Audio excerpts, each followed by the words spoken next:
La expositora número 1, Leticia Arancilla Martínez, es de la Escuela de Trabajo Social de la Universidad Católica de Valparaíso. Es doctora en Ciencias Políticas y Sociología, máster en Sociología y licenciada en Trabajo Social. Su línea de investigación actual son la biopolítica e imaginarios sociales en el contexto de crisis social, política y ambiental. Ella hoy nos presenta la ponencia que lleva por título Entre exclusiones y agenciamientos sociales vivos en el contexto de la crisis del capitalismo.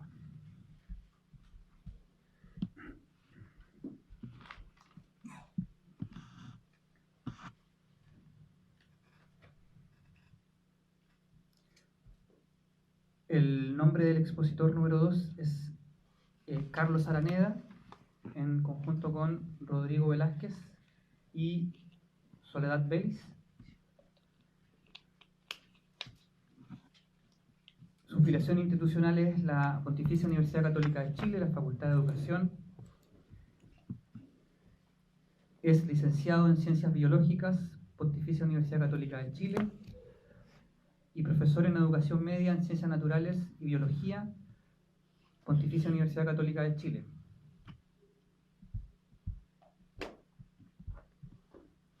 Magíster en Educación, mención Currículum Evaluación, Universidad de Santiago de Chile. Doctor en Educación. La línea de investigación: estudios críticos de discapacidad, nuevos materialismos, posthumanidades críticas.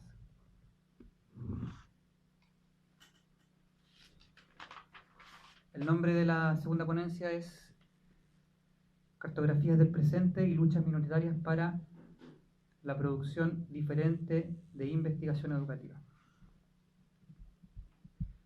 La exposición número 3 es de José Luis Riquelme Salazar. Él es de la Universidad Andrés Bello, magíster en Historia, doctor en Teoría Crítica y Sociedad Actual de la Universidad Andrés Bello. Su línea de investigación actual: Historia cultural, colectivos sociales y drogadictos en postdictadura Chile. También es becario del doctorado TEXA de la UNAP, docente de la Universidad Central. El título de la ponencia es Acción Colectiva Estudiantil en Chile, 2011-2014. Un análisis de las producciones semióticas implicadas en la construcción de comunidades provisorias. Y finalmente, Luis Fernando Contreras Gallegos, de México, licenciado en Historia por la Escuela Nacional de Antropología e Historia, y su línea de investigación: Historiografía y Filosofía Francesa. Él nos va a presentar la ponencia titulada Los nómadas de nuestro tiempo, la migración y sus máquinas de captura. Entonces dejo con ustedes a Leticia. Buenas tardes a todos, a todas. Bueno, primero que nada, muy contenta de estar acá y de poder compartir algunas de las discusiones aquí. Felicitar la iniciativa que Patricio Landaeta ha llevado a cabo de manera tan entusiasta. Implicado sangre y cuerpo a la política. Bien, lo que voy a leer es un texto que se denomina Biopolítica, una reflexión entre exclusiones y agenciamientos sociales vivos en el contexto de la crisis del capitalismo. Para eso parto con una cita de Deleuze y Guattari. Inicio: desde el punto de vista de la micropolítica, una sociedad se define por sus líneas de fuga, que son moleculares. Siempre fluye o huye de algo que escapa a las organizaciones binarias, al aparato de resonancia, a la máquina de sobrecodificación. No obstante, lo contrario también es cierto. Las fugas y los movimientos molares no serían nada si no volvieran a pasar por las grandes organizaciones molares y no modificasen sus segmentos, sus distribuciones binarias de sexos, clases y partidos. Quisiera concentrarme en los procesos de, cierra comillas. Quisiera concentrarme en los procesos de exclusión que operan cuando nos hacemos la pregunta sobre la biopolítica que se viene instituyendo en el sistema actual, y en especial cuando observamos el modo en que las relaciones sociales producen y reproducen las relaciones de poder y ciertos sistemas de poder entre los seres humanos y entre los seres humanos y la dicha naturaleza, en un escenario de crisis social y ambiental de alcances globales que ha llevado a amenazar la propia existencia.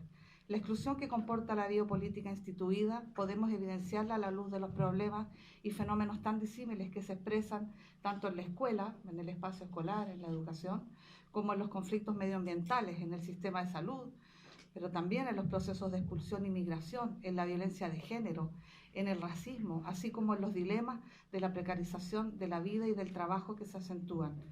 En todos ellos, la biopolítica ha instaurado un modelo de control sobre los cuerpos, las relaciones, mostrando gran eficacia en tanto tecnología para el desarrollo del capitalismo. La exclusión y el riesgo de la vida acontece, paradójicamente, en un escenario donde las tecnologías sanitarias han mostrado un desarrollo antes inimaginable, el cual desafiaría cualquier premisa de los siglos previos al siglo XXI. Al mismo tiempo, en un marco donde las ciencias humanas llevan un largo camino de reflexión sobre categorías con las cuales se construyeron tanto el desarrollo científico como la democracia, la biotecnología, así como la soberanía política de los pueblos. Ante el escenario de crisis generalizada, observamos la irrupción de los movimientos sociales destacándose en Chile, y que es sobre eso que tomar un poco como caso, el movimiento estudiantil, los movimientos socioambientales y el movimiento feminista, para citar los principales, y su capacidad para producir nuevas prácticas y representaciones sobre las relaciones sociales, la política, la economía y la naturaleza. Félix Guattari, en su texto Cartografías del Deseo, editado en 1989, traducido por Norambuena, y es editado acá en Chile, pone de relieve el aporte de las luchas sociales desde su singularidad a los procesos moleculares que se enfrentan a la lógica maquínica del capitalismo, dejando en evidencia los procesos de agenciamiento socioorganizativos vivos, los que son capaces no solo de crear nuevos discursos, sino de modificar a nivel molecular estrategias de lucha, representaciones y formas de relación en lo cotidiano que permitan enfrentar las formas maquínicas a las que lleva, obliga, presiona el capitalismo. Según Guattari, en el seno de los movimientos sociales se están produciendo nuevas formas de subjetivación que pretenden dislocar, entre comillas, citando a Guattari, los viejos escenarios. La expresión de estos agenciamientos sociales vivos los vemos en los repertorios de acción de los movimientos, en nuevas significaciones y lógicas de acción y de relación política. En esta presentación la pregunta que formulo es sobre las posibilidades de una nueva biopolítica vis a vis o enfrente de las capacidades de los movimientos y la presión maquínica del capitalismo mundial integrado, al que hace referencia Guattari, que opera tanto a nivel global como reticular. Entonces se propone aquí el análisis de algunos de estos problemas, distinguiendo desde una lectura de la biopolítica cuáles formas toma en el contexto de crisis generalizada en el capitalismo e interrogándonos por los agenciamientos sociales vivos que hacen frente a dichas crisis como parte del modo de ciudadanía desde el cual se subvierten los procesos de subjetivación del orden neoliberal en el Estado neoliberal de la postdictadura chilena. Bien, bueno, aquí analizaremos el alcance de las crisis y el cambio en las prácticas y representaciones sociales de los movimientos sociales y el lugar que tienen en la construcción social de la condición biopolítica, de los procesos de subjetivación de las formas maquínicas del Estado capitalista, distinguiendo los procesos de autoinstitución del colectivo, los que desde una posición crítica al modelo en curso son capaces de cuestionar los elementos de sujeción y de crear nuevas significaciones y lógicas de acción en ese conflicto. Finalmente, remitiré a las posibilidades para que estos agenciamientos colectivos den forma a una nueva política prestando atención a los modos de sujeción que se dan en el marco capitalista. El capitalismo mundial integrado. La discusión sobre la biopolítica contemporánea en el contexto de crisis precisa que partamos por el reconocimiento de los alcances globales que cobra en el contexto del capitalismo. Bueno, aquí según la línea de análisis propuesta por Foucault, desarrollada por Guattari, tenemos como punto de partida, primero, la necesidad de considerar la relación entre el desarrollo del capitalismo y la biopolítica. Segundo, reconocer el capitalismo contemporáneo como capitalismo mundial integrado, CMI, el cual, abro comillas, una cita de Guattari, ya ha colonizado todas las superficies del planeta y que lo esencial de su expresión reside actualmente en las nuevas actividades que pretende sobrecodificar y controlar, cierre comillas. Esta intención de las formas del capitalismo que para Guattari abarca en un doble movimiento, y cito, el de una extensión geográfica que se encierra sobre sí misma y el de una expansión molecular proliferante, es correlativo con un proceso general de desterritorialización, cierre comillas. Este desplazamiento desde el territorio hacia el mundo en movimiento se da porque el capitalismo requiere y ha demostrado la capacidad de reactualizarse bajo diferentes formas, bajo diferentes rostros y contenidos.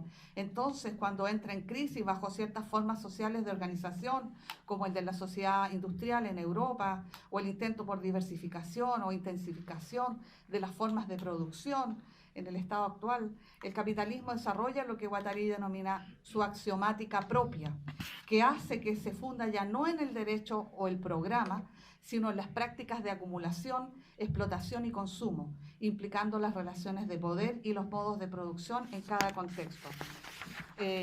Norambuena, que es el traductor del libro de las cartografías del deseo, bueno, él mismo refiere cómo esta axiomática a la que refiere Guattari opera en dos dimensiones complementarias, donde los principios del sistema dominante aparecen como verdades materializadas, que no van a requerir demostración previa, son un hecho impugnable, innegable, y donde, abro comillas, una cita de Guattari, por lo tanto, las reestructuraciones necesarias a la producción del sistema se realizan a partir de su propia práctica, de condición de, entre comillas, que cita entre comillas el propio Guattari, sociedad en movimiento, y no a partir de una teorización previa.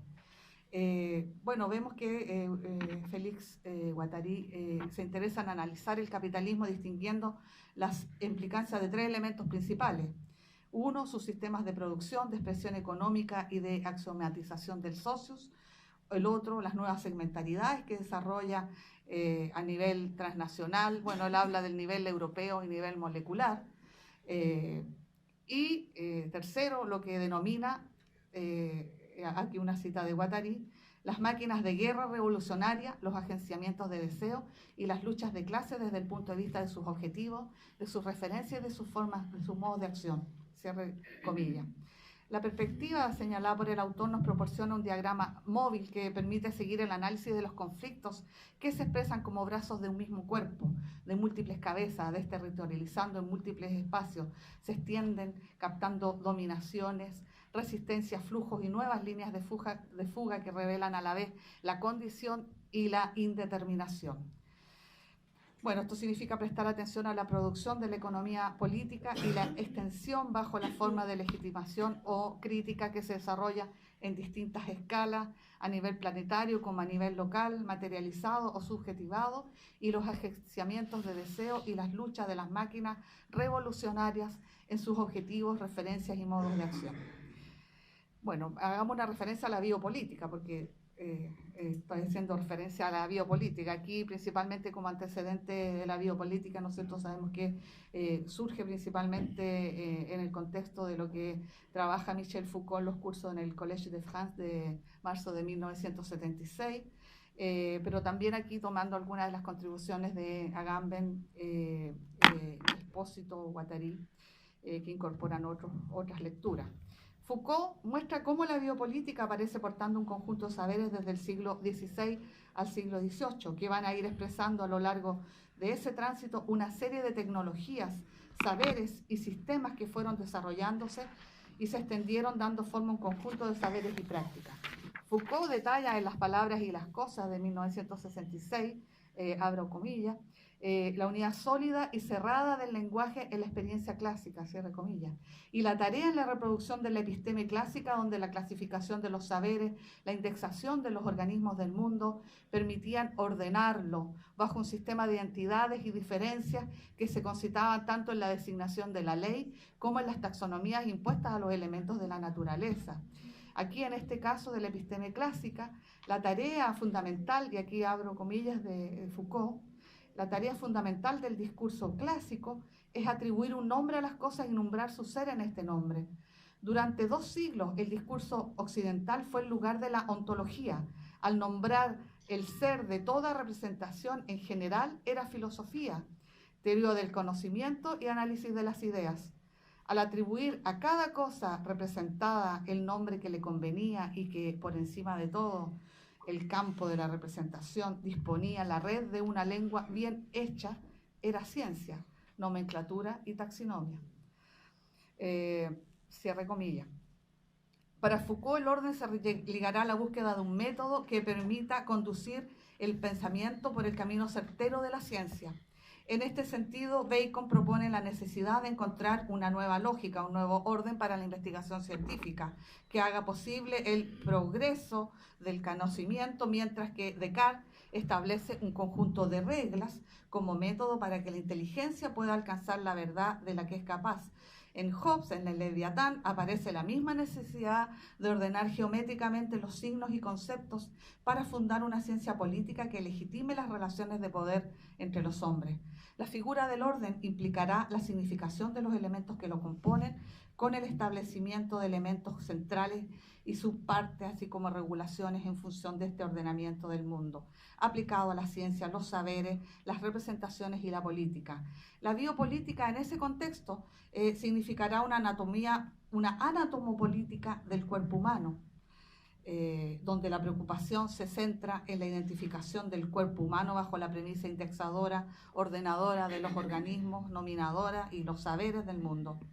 Pero, según el mismo Foucault, luego de la anatomopolítica, el cuerpo humano que se introduce en el siglo XVIII, vemos aparecer algo que ya no es anatomopolítica, sino lo que él llama una biopolítica de la especie humana. El autor reseña cómo en ese periodo se ponen en práctica en Europa, ¿no es cierto?, diferentes técnicas como la medición estadística y el esbozo de políticas o esquemas de intervención en fenómenos globales a favor de la natalidad. La biopolítica así aparece expresando una gran mutación de las relaciones de poder que operaron desde fines del siglo XVIII, donde la vida aparece en el escenario de la política. La biopolítica adquiere otra escala que invisibiliza, pero a la vez realza su carácter y eficacia, teniendo el control y el dominio que se puede ejercer sobre seres vivos y la posibilidad de entenderlo como un proceso moldeable por el Estado, diferente del poder soberano de dar muerte, como un derecho que en medio de epidemias, hambrunas, guerras y mortandades de diferente tipo, daba más bien forma a lo que denomina el mismo autor una tanatopolítica, donde las llamadas sociedades de soberanía estaban atravesadas por un poderoso, o valga la redundancia, o un devastador poder de muerte. Bueno, el nacimiento de la biopolítica para Foucault sería el surgimiento de una nueva razón gubernamental desde la forma que toma también la economía política del siglo XVIII, que tendrá en el centro el liberalismo, trayendo consigo diferentes y nuevos mecanismos de saber-poder.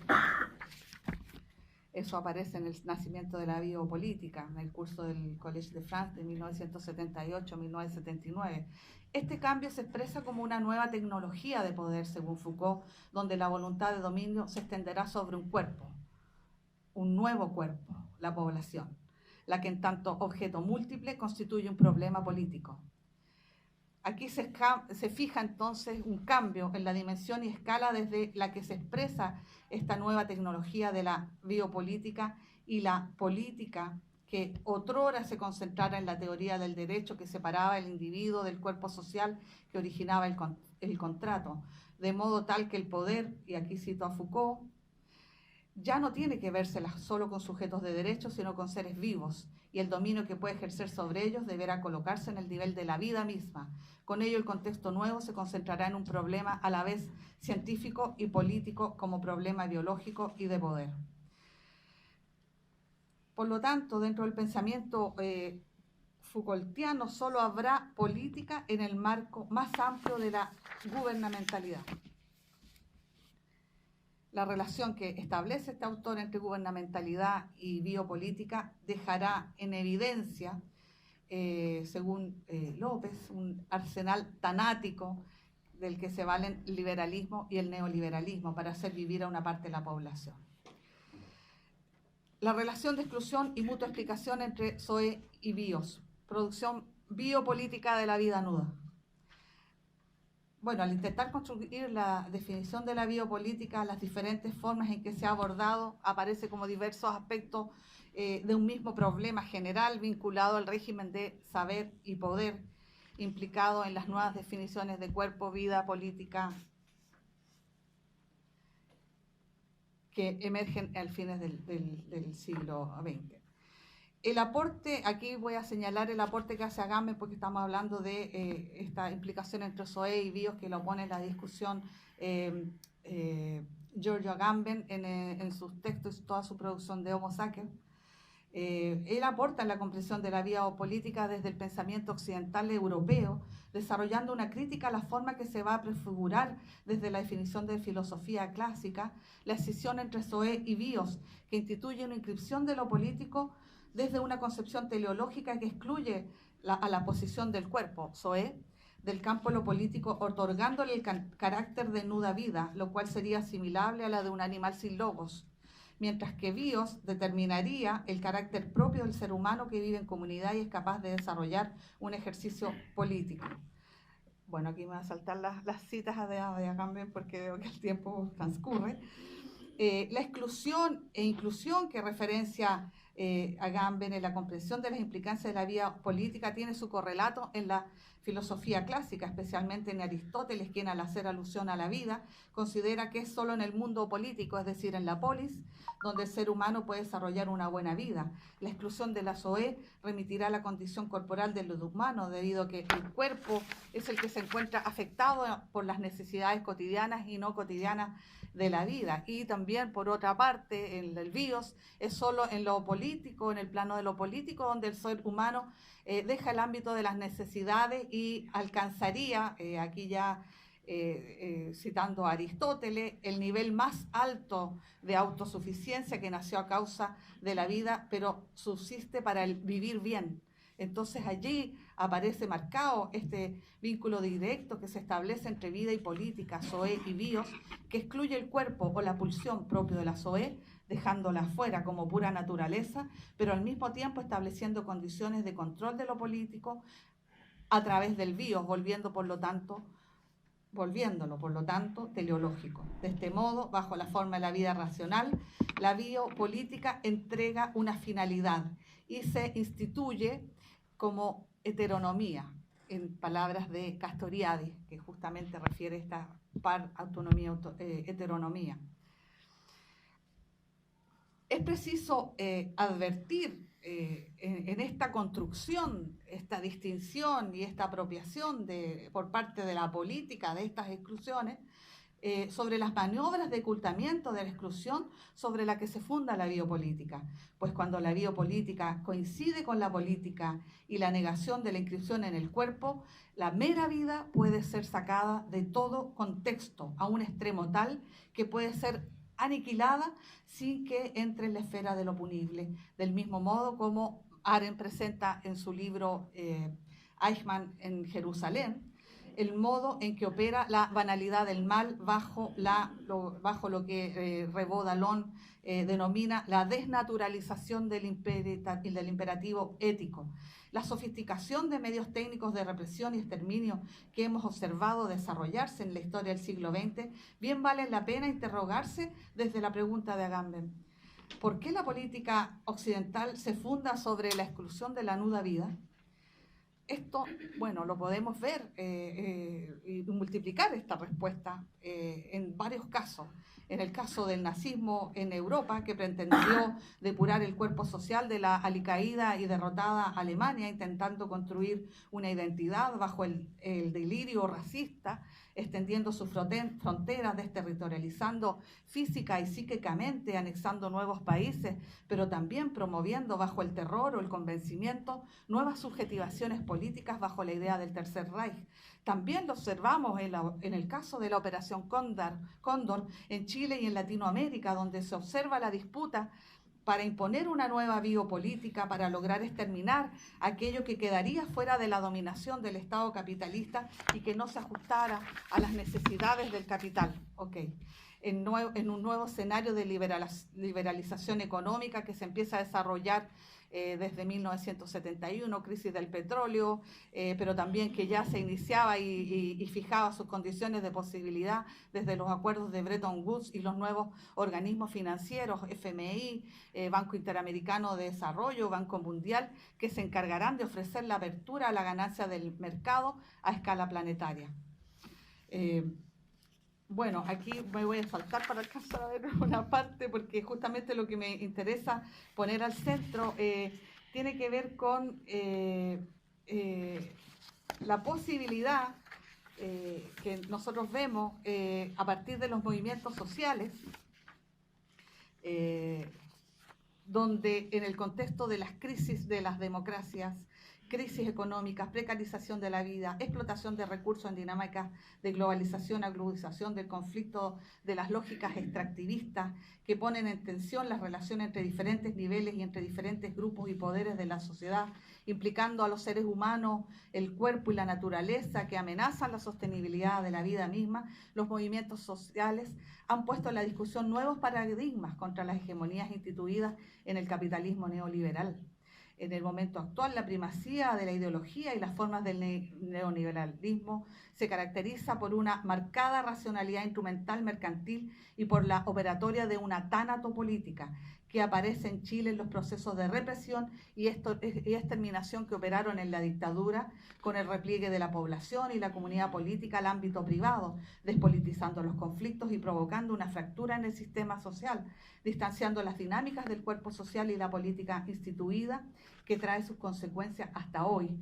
Las condiciones que acompañan los procesos de subjetivación en sociedades postraumáticas como la nuestra, yo diría todavía traumáticas, no coincido tanto el término de sociedades postraumáticas por el hecho que todavía estamos con el trauma, pero entendiendo que el trauma se genera, el quiebre, el dolor en un momento y luego queda, resonando, pueden ser fracturados a partir de la emergencia de los movimientos sociales que empiezan a tomarse como objeto del quehacer intervención activa de los diferentes actores sociales que demandan, interpelan, proponen y dan forma al campo de lo político a través de los agenciamientos colectivos vivos que tienen por canal de expresión el conflicto que da forma al cuerpo de lo social.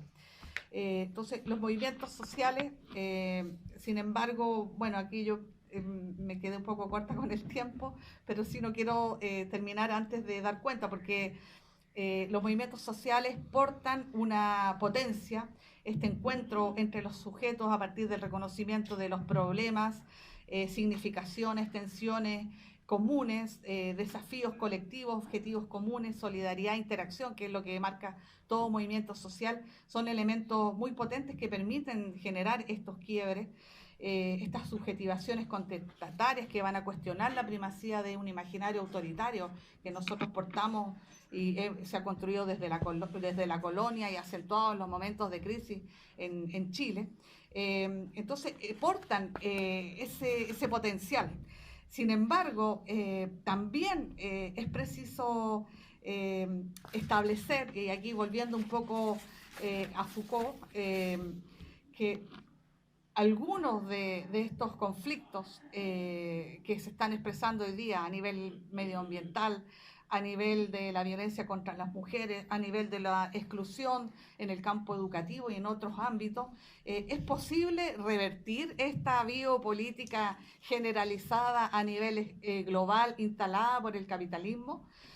bueno, las posibilidades son limitadas. También no quiero ser excesivamente optimista, puesto que los problemas que se enfrentan son de magnitud tal que requiere estar atento y no idealizar también en este caso los movimientos sociales. Aquí solo citar para terminar y recuperar la advertencia que hace Foucault en el sentido de considerar en el análisis del efecto o las posibilidades de los movimientos que pueden terminar bajo ciertas demandas, terminar reivindicando la afirmación de un biopoder normalizador que se voltea, como diría Judith Butler, ante la primacía del derecho, que dice, cuando llama el policía tú te das vuelta porque estás respondiendo ante la ley. Entonces, la idea es distinguir la capacidad, la profundidad que tienen estos movimientos, porque, insisto, podemos caer en una idealización cuando los que investigamos con movimientos sociales nos sumergimos en este mundo, somos parte del mismo también. Sin embargo, también puede ser que estos mismos movimientos puedan portar el biopoder. Por ejemplo, nosotros ahora en una investigación que estamos haciendo sobre movimientos socioambientales, todos los que se expresan frente a la crisis ambiental. Ahí vemos algunas luces también preocupantes en grupos veganistas, que en un momento determinado pueden cuestionar los derechos humanos. Entonces, oponiendo nuevas disyunciones que finalmente no nos llevan a cuestionar lo que está en cuestión, que tiene que ver este sistema maquínico, el que opera sobre la subjetividad y la relación. Muchas gracias. Disculpa. Agradecemos a Leticia.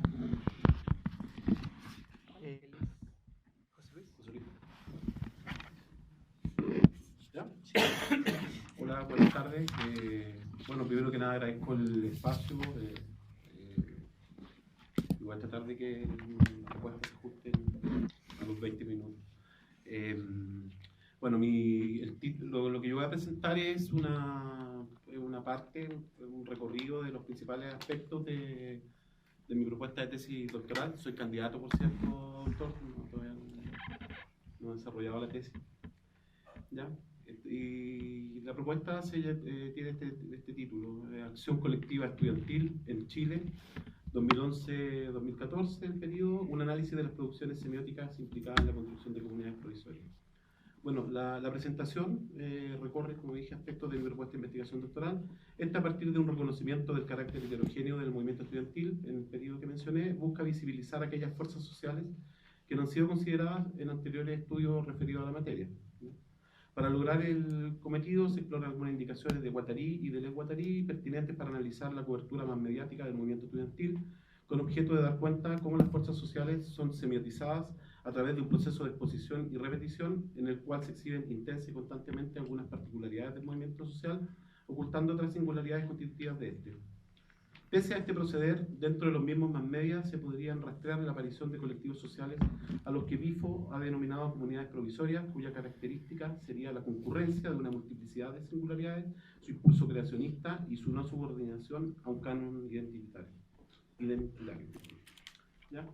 Bueno, entre los antecedentes de la propuesta, la arremetida del movimiento estudiantil en Chile en el año 2011 ha sido considerada por muchos estudiosos de las ciencias sociales como un acontecimiento que actuó como detonante de varias movilizaciones de connotación pública durante la década aún en curso, situación que ha revitalizado considerablemente el interés por el estudio de los movimientos sociales en nuestro país. Sin duda, la comprensión de estas movilizaciones debe efectuarse dentro del ámbito de la globalización, en la cual surge una nueva variedad de movimientos sociales que tuvieron su punto de arranque en el mayo francés del 68. El mayo del 68 ha sido entendido como el punto de inflexión entre las viejas movilizaciones obreras de carácter clasista y aquellos nuevos movimientos en los que emergió una inédita constelación de actores sociales dispuestos a diversificar el horizonte de conflicto hacia vertientes heterogéneas como el género, la etnia, la cultura, la paz, el medio ambiente, etc. Bueno, el caso chileno no es una excepción. El cambio paradigmático de los movimientos sociales, sobrevenido a partir de 1968, ha sido ampliamente estudiado. Abordé, digamos, tres corrientes de estudio con las cuales discuto yo un poco para levantar mi propuesta. La primera de ellos son esta agrupación de sociólogos agrupados en el Centro de Estudios Sur, a la cual pertenecen Garretón, Campero, Valenzuela, que son tirones, se me viene a la cabeza en este momento, que, bueno, escribían algunas indicaciones de Alan Turing, digamos, y ellos lo que hacían era que había un paso reconocido desde una matriz clásica de los movimientos sociales, en la cual la articulación de los movimientos sociales se hacía vía partidos políticos con el Estado, y la sociedad globalizada vendría a desmantelar esta matriz. Ya no operaría de la misma forma, sin embargo, como no existe matriz, hay que seguir operando vía partidos políticos. O sea, en el fondo la forma de diálogo sigue siendo la misma. ¿Ya? Otra corriente predominante abocada al estudio de los movimientos sociales en nuestro país ha sido la denominada nueva historia social. La nueva historia social entabla una crítica hacia la composición societal mixta clásico-industrial globalizada, como da cuenta Gabriel Salazar, que considera que esta tendría como trasfondo el que los movimientos sociales siempre llegan a un punto crítico en que en general dirigentes, oligarquía y liderazgo terminan negociando con el mundo político y terminan entrando al sistema político. Lo estoy citando, pero a lo largo del tiempo se me olvidó decirlo. Para cambiarlo por dentro, esto a pesar de que hay una profundísima desconfianza en los políticos. Bueno, sin embargo, el mecanismo de direccionamiento de las demandas sociales vía partidos políticos es relevado por otro, dentro de esta otra corriente, en el cual se otorga primacía al sujeto popular como entidad capaz de transformar la sociedad. O sea, el único sujeto histórico vendría siendo el sujeto popular. Sumándose a vertientes predominantes en los últimos decenios, en la última década, diversos estudios se han dedicado afanosamente a entablar un relato consagrado a la reemergencia de los movimientos sociales en Chile, otorgándole particularmente al consignado movimiento estudiantil una potencia transformadora capaz de poner en riesgo la estabilidad del milagro chileno anunciado en la década de los 90. Entre estos trabajos, el sociólogo Alberto Mayol ha destacado la gestación de un proceso que arrancó a partir de la movilización de los estudiantes secundarios del año 2006, lo que se conoce como Revolución Pingüina, movimiento que vendría a crisolar en las movilizaciones sociales del año 2011, en particular la estudiantil. También destacan algunos trabajos abocados a analizar la lucha por el reconocimiento emplazada en las movilizaciones. Ahí está Aguilera.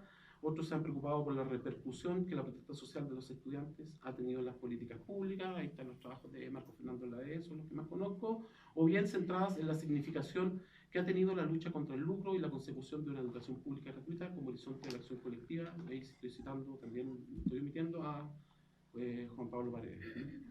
A su vez, Mario Garcés planteó que el movimiento estudiantil de alguna manera devuelve a las clases medias, lo estoy citando, y a los sectores populares la esperanza y la posibilidad de un proceso político distinto al vivido en los 20 años de la concertación. Entonces todo está por hacerse. Bueno, en resumen, variados estudios han comprometido su esfuerzo en analizar los alcances de la acción colectiva estudiantil en nuestro país. Estos trabajos han orbitado sus tesis alrededor de perspectivas de análisis, cuyos ejes de reflexión se instalan en torno a criterios unificadores que finalmente actúan invisibilizando a la multiplicidad de fuerzas en juego. Criterios unificadores como clase, bajo pueblo o la mediación de partidos políticos proceden como patrón, instaurándose una identidad que se constituye como límite para lo que queda fuera o dentro del movimiento. Esta manera de concebir los análisis ha tenido un efecto totalizador de las acciones colectivas estudiantiles en torno a una identidad excluyente de todas las multiplicidades que no se perfilen próximas a un canon identitario. Esta situación ha sido mediada por la representación de las reivindicaciones de este movimiento social, subordinadas a un solo criterio unificador que pareciese absorber cualquier otra clase de demanda, desplazándolas a la categoría de minorías sin mayor significación.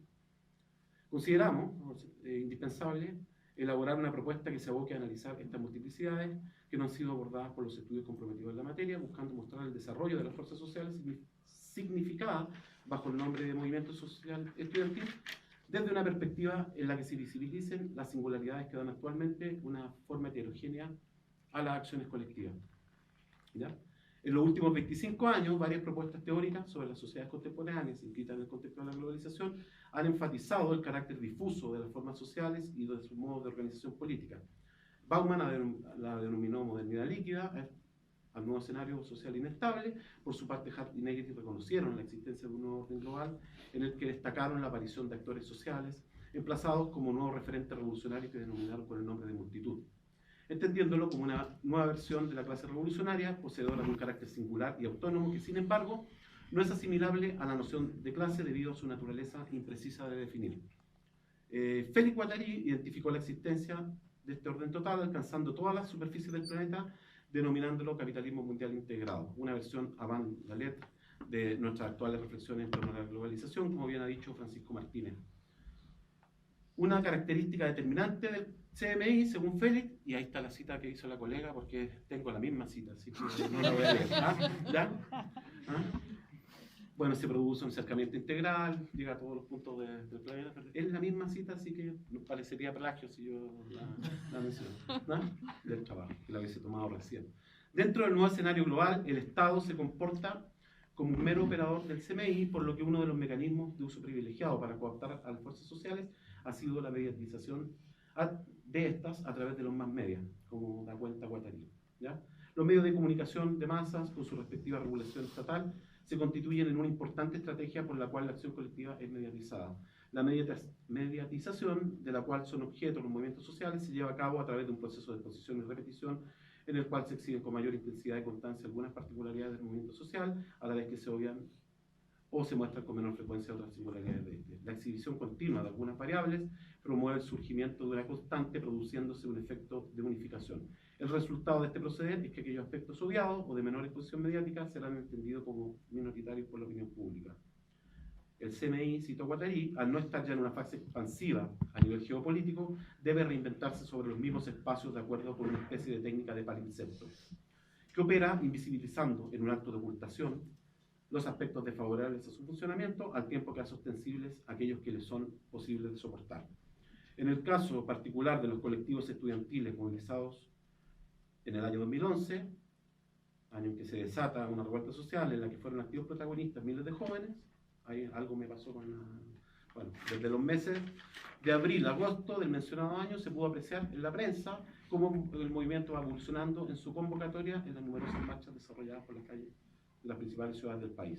Una de las características que presenta esta acción colectiva desde su irrupción es su heterogeneidad otorgada por la multiplicidad de fuerzas sociales que la conformaban.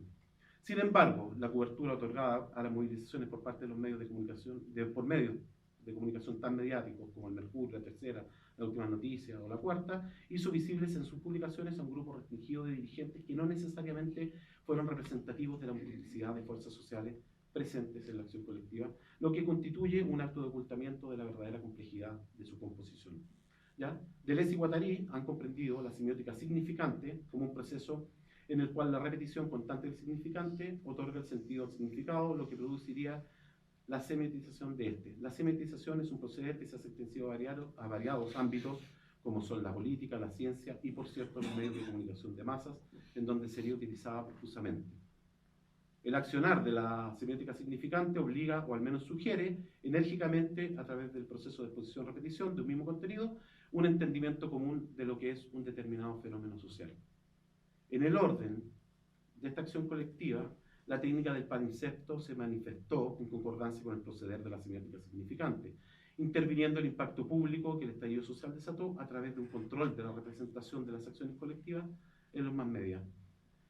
El movimiento social, constituido gracias a la presencia de numerosas fuerzas sociales, poseedoras de una multiplicidad de singularidades, de singulares intenciones, deseos y objetivos, fue expuesto a la opinión pública por estos medios, haciendo relevantes solo ciertos aspectos y ciertos líderes de la acción colectiva.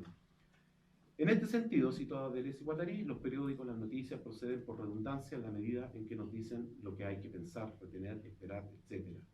Este modo de operar de los medios de comunicación de masas no implica que las noticias que no han sido expuestas de modo redundante desaparezcan o no existan. Sin embargo, esta técnica de escamoteo suministra el efecto de hacer creer al público la no existencia de aquellas noticias que no son cubiertas de manera reiterada.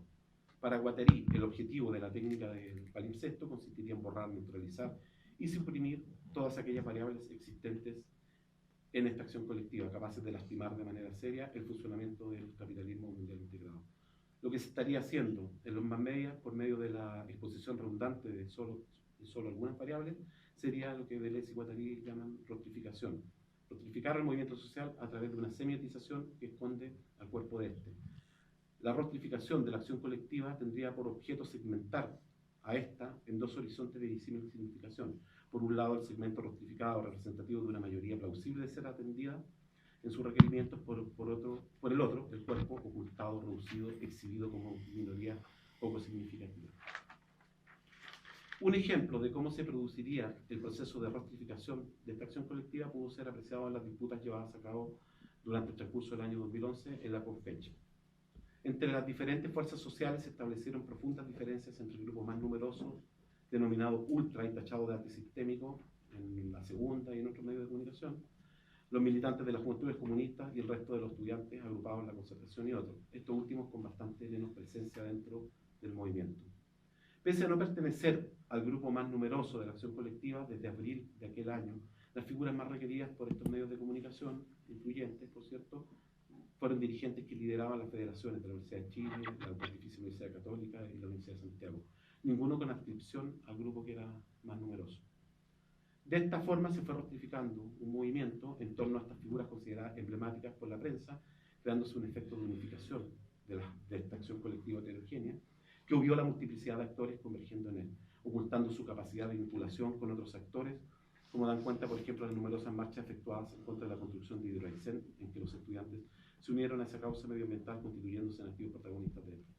La rostrificación del movimiento social fue efectuada por medio de una unificación de las fuerzas sociales en torno a ciertos dirigentes de las casas de estudio más emblemáticas, que fueron exhibidos de manera constante en los diferentes medios de comunicación como líderes del movimiento estudiantil.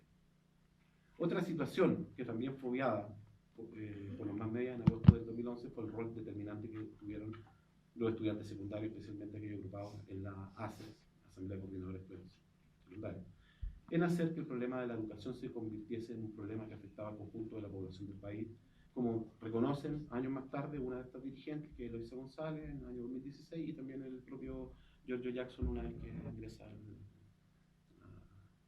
diputado, parece que no, a ser diputado.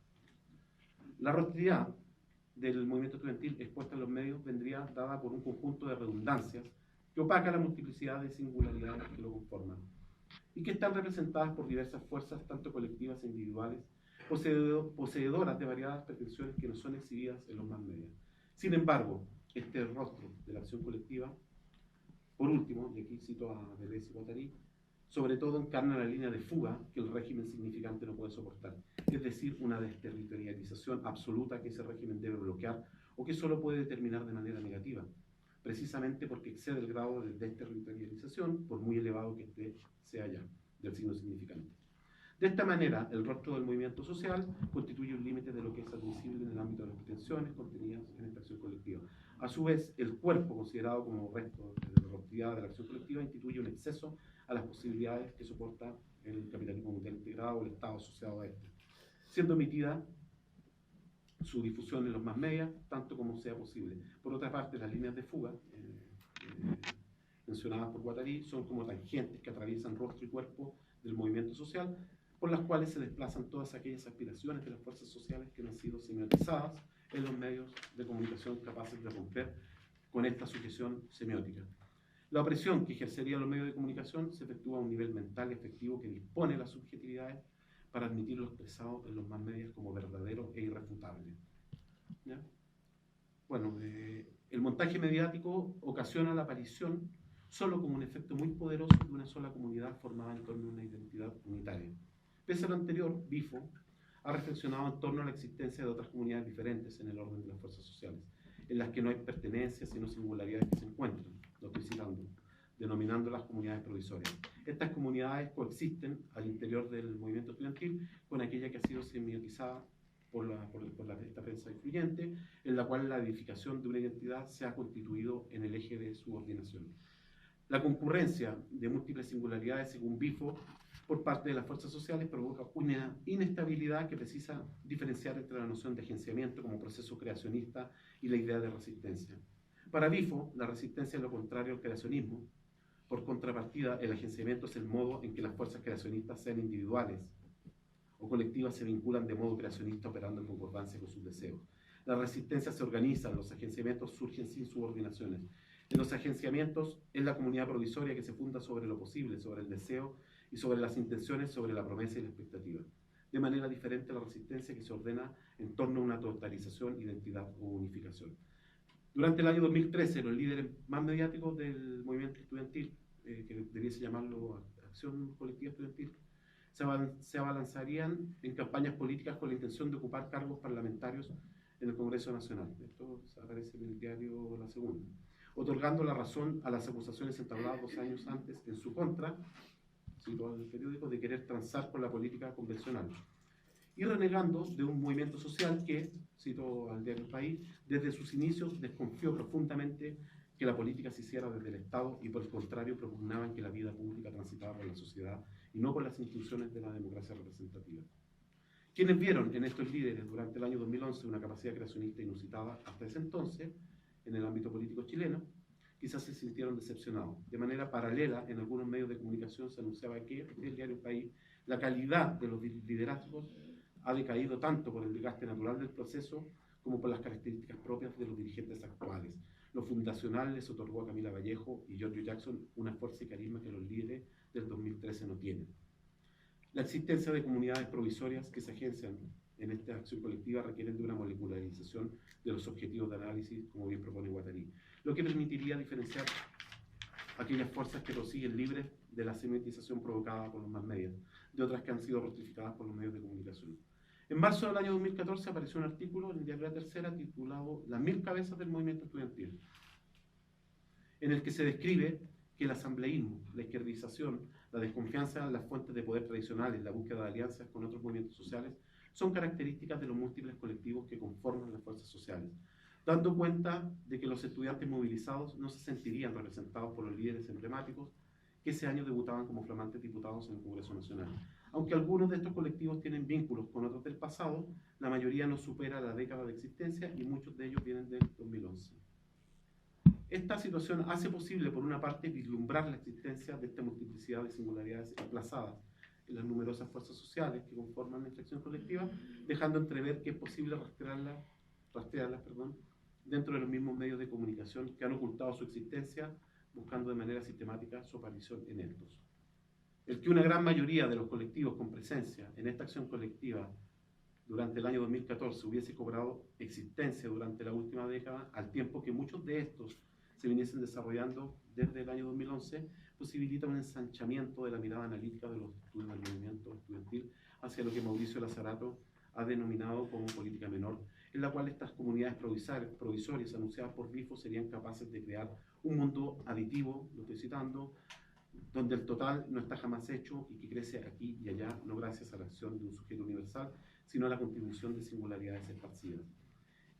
El argumento sustancial para efectuar un trabajo que comprenda a las minorías como objeto de análisis viene dado por una comprensión no cuantitativa de su diferencia con la mayoría, como bien han dicho Deleuze y Guattari.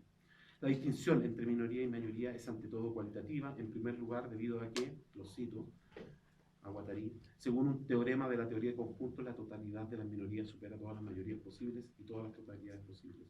Por otra parte, lo cito, la mayoría implica una constante de expresión o de contenido como un metro patrón con relación al cual se evalúa.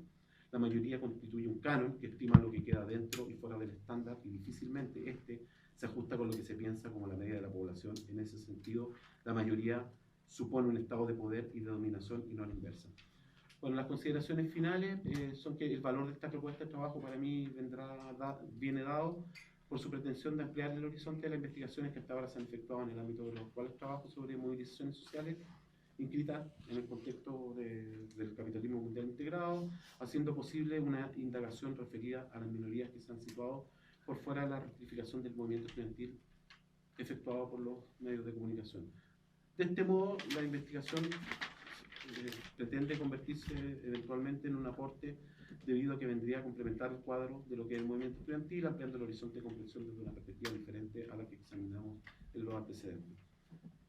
Bueno, y el supuesto de investigación que propuse, porque esto lo presenté así como MDC, y la verdad es que ha variado un poco, es que el desarrollo de la movilización estudiantil en el periodo 2011-2014 habría sido suscitada por el agenciamiento de numerosos colectivos políticos que fueron semiotizados por los más medios, produciéndose un efecto de unificación del movimiento social en torno a una mayoría vinculada a los llamados líderes emblemáticos.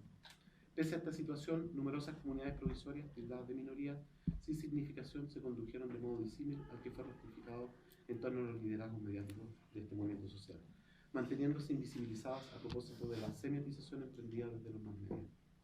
Bueno, lo dejo hasta ahí más porque los objetivos y la metodología siempre se me van desarmando, se me van desarmando. Bien, gracias.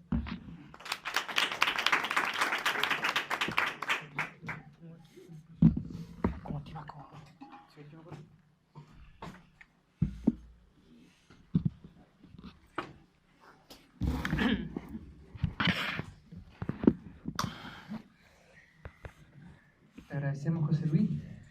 Y ahora, para finalizar, Luis Contreras, con la ponencia Los nómadas de nuestro tiempo, la migración y sus máquinas de captura. Gracias. Bueno, para empezar esta ponencia me gustaría dar una precisión, un objetivo y comenzar con algunas preguntas.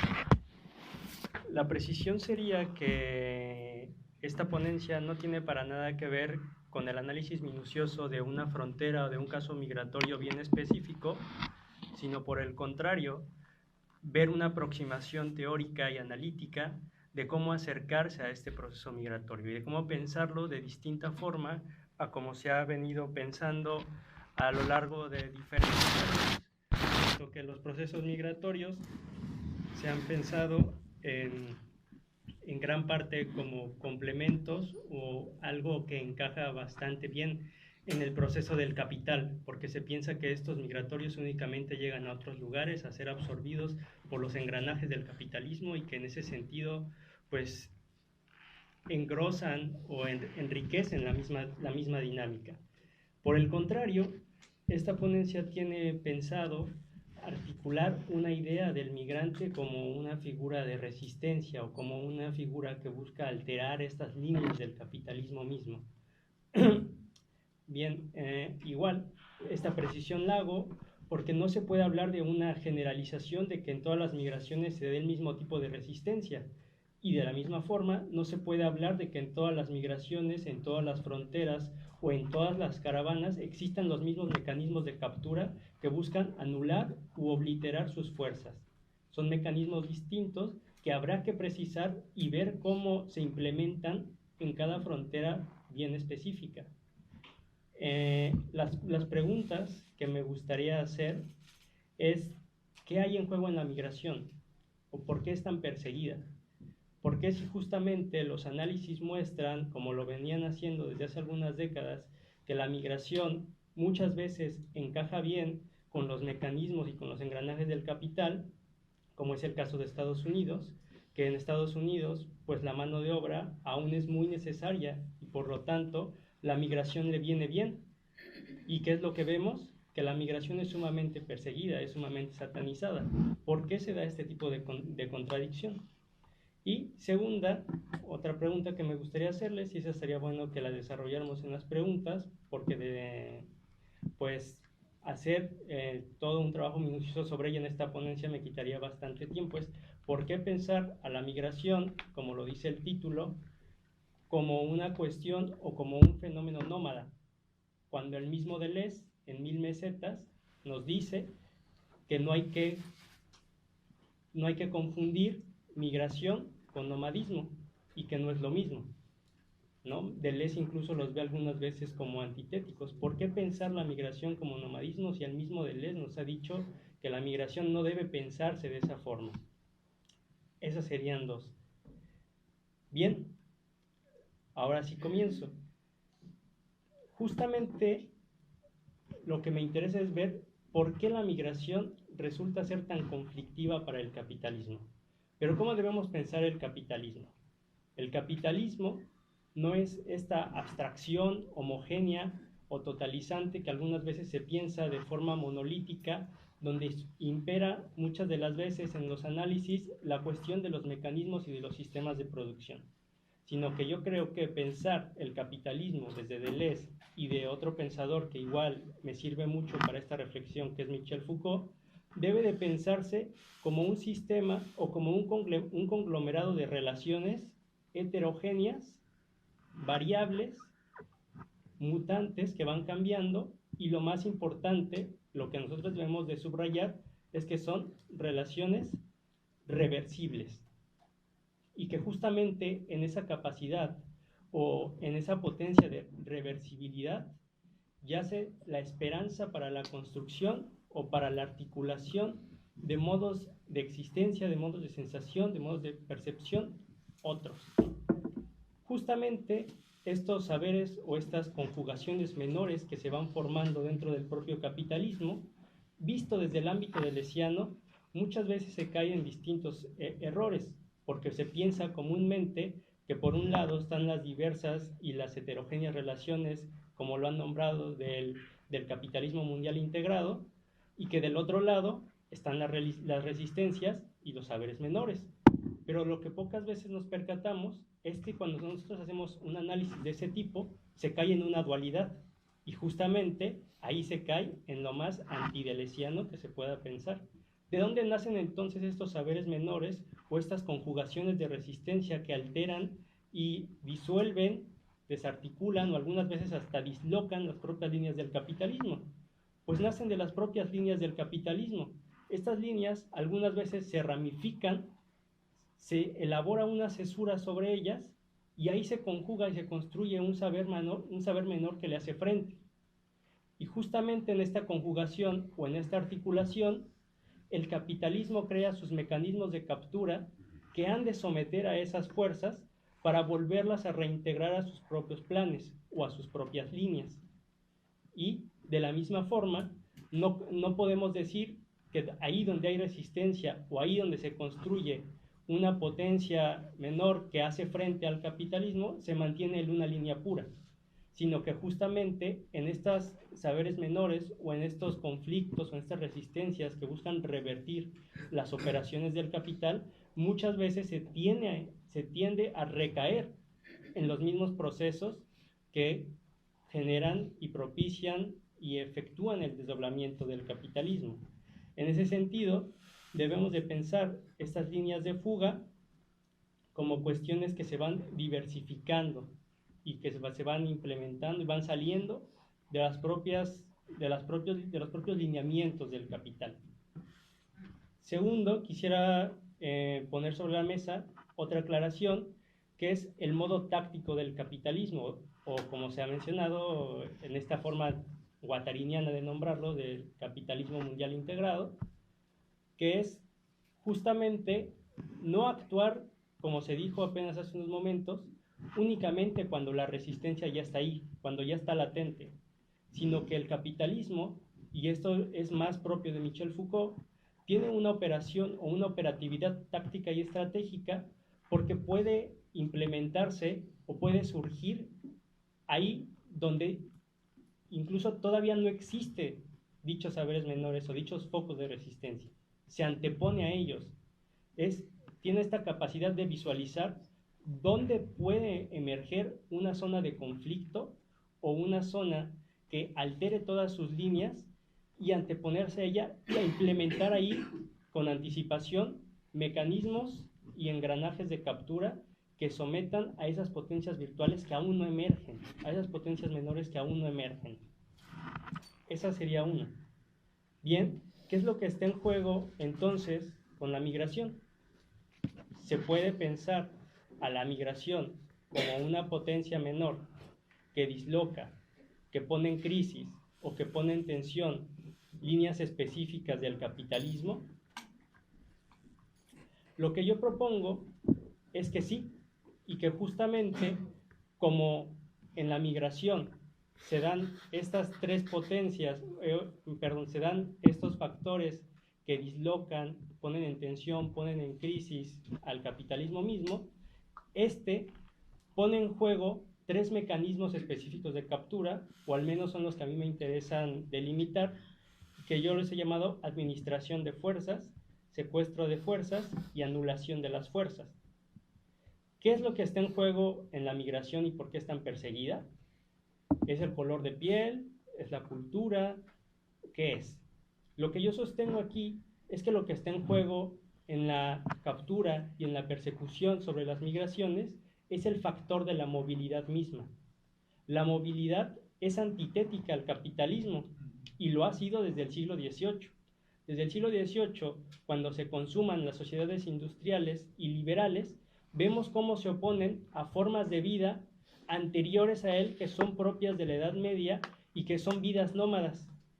Y justamente, si se les intenta fijar a un espacio, es porque el capitalismo, para la extracción de valor, necesita de la fijación de los cuerpos a un territorio.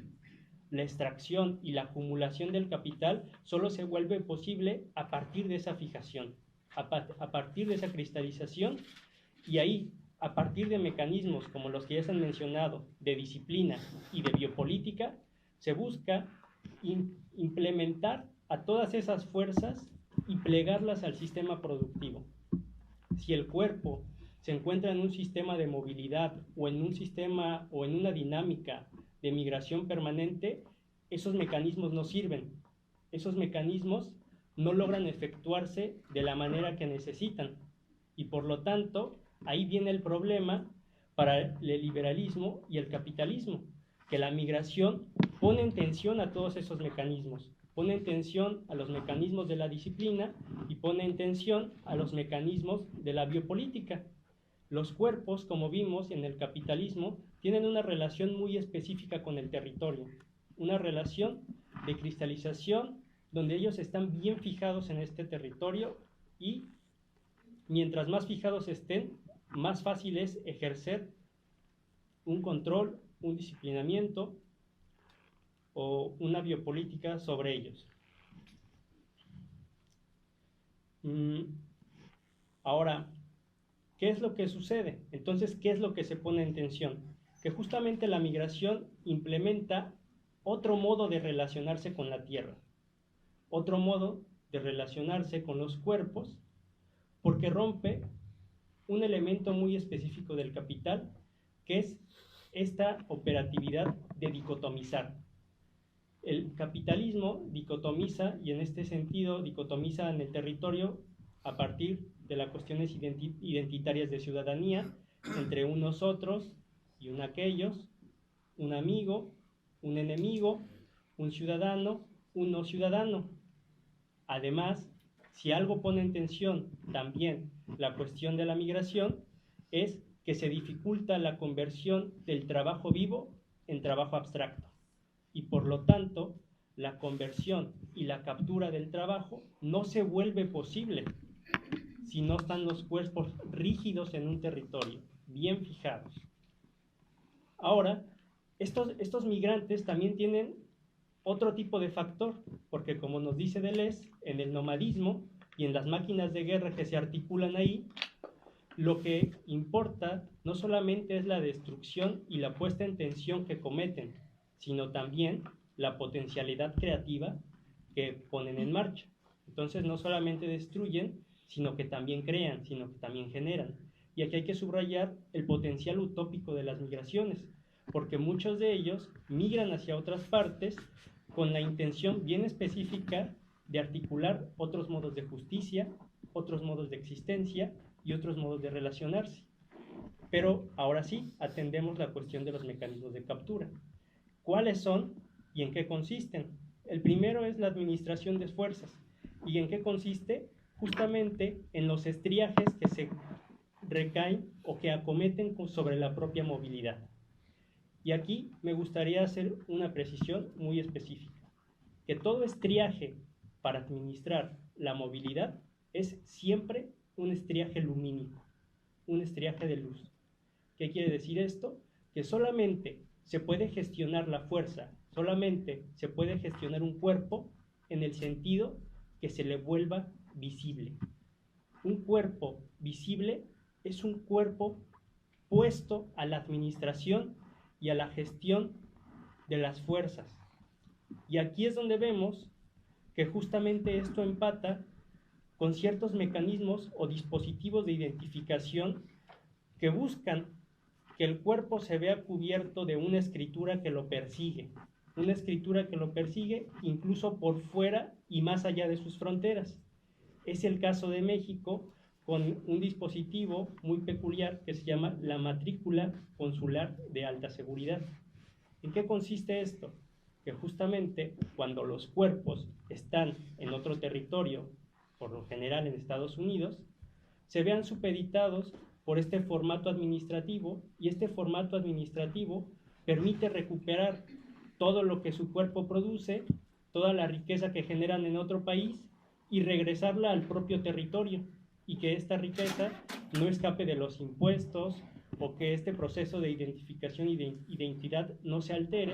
Entonces es una administración escritural que mediante la escritura vuelve visible a los cuerpos y permite que incluso por fuera de sus territorios y por fuera de los márgenes que se implementan dentro del territorio de la soberanía y de la ciudadanía, se permita la extracción de este valor o de esta utilidad de los cuerpos. Estas escrituras lo siguen de manera frecuente y hacen que toda la riqueza que ellos producen continúe. Entonces, a pesar de que la movilidad está en juego o está en marcha, no deja de ser administrada, no deja de ser gestionada por distintos mecanismos regulatorios, administrativos o burocráticos que siguen a la movilidad. Y justamente estos mecanismos son los mismos que le dan un lugar en el espacio de te fijamos en una empresa, te fijamos en tal zona, y así la capacidad que puede articular un poder menor o un foco de resistencia se disloca, se anula. Toda la potencialidad política que puede existir en esos saberes menores deja de existir a partir de esta administración de fuerzas. Segundo, el secuestro de las fuerzas. ¿En qué consiste el secuestro de las fuerzas? Aquí hablo de un mecanismo muy específico que sucede de igual manera en la frontera de México, y es la cuestión del narcotráfico. La cuestión del narcotráfico opera de una forma muy peculiar en México, específicamente en la frontera sur, porque hay exámenes bien detallados que nos permiten visualizar actualmente que el narcotráfico opera en un tipo de compañerismo con el Estado, pero también con las transnacionales. Entonces, ¿qué es lo que sucede? Que hay un triángulo operativo entre Estado, transnacionales y narcotráfico, en el que se trata de captar a estos flujos o a estas caravanas migrantes y relocalizarlas en zonas de trabajo que permitan la extracción de valor, pero es una extracción de valor ilegal. Específicamente, las investigaciones han dado cuenta de que esos migrantes son llevados a minas ilegales totalmente articuladas por las transnacionales, específicamente para la extracción de recursos naturales de alto valor. El más específico y en una de las zonas más violentas de México, que es Guerrero, es la extracción del uranio. Esta extracción del uranio requiere que estos narcotraficantes, en complicidad con el Estado y con las transnacionales, capten mano de obra que va a ser redireccionada a prácticamente situaciones de esclavitud, donde esas fuerzas que, como vimos en un principio, tienen una potencialidad creativa o una potencialidad de cambio, sean secuestradas e implementadas en otro lugar que sea redituable y útil al capitalismo, pero en este caso es una utilidad ilegal. Y por último, está la cuestión de la anulación de fuerzas, y que es una cuestión que se da, aquí lo analizo propiamente, en el caso del Mediterráneo, ya no propiamente en una situación latinoamericana. Esta anulación de fuerzas, ¿qué sucede en el Mediterráneo? Es la cuestión del mar. Si ustedes recordarán, Deleuze en 1000 mesetas nos habla del mar y dice que el mar es el espacio nómada por excelencia. Dice, no hay espacio ni lugar más nómada que el mar. No obstante, me atrevo a decir, con la mirada de historiador, que si el capitalismo pudo avanzar a tales niveles planetarios, fue justamente, como diría Deleuze, y retomando esta categoría deleuziana, por el estriaje del mar mismo. El estriaje del mar mismo permite la incorporación de este espacio en una situación de derecho, de relaciones internacionales y de posesión. El estriaje del mar lo vemos reflejado en dispositivos concretos como el mapa. La elaboración de mapas ya dice qué parte del mar le pertenece a cada estado o a cada nación. Esta parte del mar tiene ciertos lineamientos económicos donde se vuelve posible el intercambio, donde se vuelve posible la circulación de bienes, donde se vuelve posible identificable qué parte le corresponde a cada país, y también hay un estriaje del mar que permite la circulación de ilegalidad dentro de él. Y entonces, ¿qué es lo que sucede? Que en las migraciones de África hacia España o Italia, este estriaje del mar pasa por distintos agenciamientos. Si vimos que el mar tiene principalmente un agenciamiento donde se ve estriado para posibilitar las relaciones internacionales o las relaciones económicas para transitar una mercancía de un punto A a un punto B, vemos que estos migrantes ponen en tensión dichas relaciones, es más, buscan evadirlas. ¿Y qué es lo que pasa? que se pasa de un agenciamiento que permite estas relaciones de intercambio a un agenciamiento biopolítico que busca anular la vida. Y justamente vemos que el mar pasa de una situación donde está estriado casi en su totalidad por el derecho a un vaciamiento del derecho. El mar queda totalmente fuera de todo derecho, y justamente es ahí donde se vuelve posible este escenario de tanatopolítica, donde se le deja morir al cuerpo, se le deja morir a estos migrantes que van a Europa con esta potencialidad utópica de construir otro mundo, otro tipo de justicia, y este vacío de derecho, justamente como ellos se negaron a incorporarse a estos lineamientos, se les deja morir. Es este vaciamiento de derecho el que impide que ellos se organicen y colectivicen estas fuerzas para construir algo más. Entonces, ¿qué conclusiones podemos dar? Que justamente lo que nos debe de interesar es estos entres o estos is, porque es en estos is donde se ve la lucha, es decir, las zonas de resistencia y sus mecanismos de captura que se colonizan mutuamente, y es ahí donde podemos ver lo que está en juego para la construcción de otros mundos posibles. Y también lo que podemos ver es que estos cuerpos, en este caso los migrantes o estos nodos menores de resistencia, siempre van a dislocar o a fracturar todos estos mecanismos de captura, que no logran reducirlos del todo, sino que siempre encuentran la forma de evadirlos, de burlarlos o de revertirlos, porque como bien dice el título del evento que hoy nos convoca, hasta la fecha, hasta nuestros días, nadie sabe lo que fue un cuerpo. Gracias.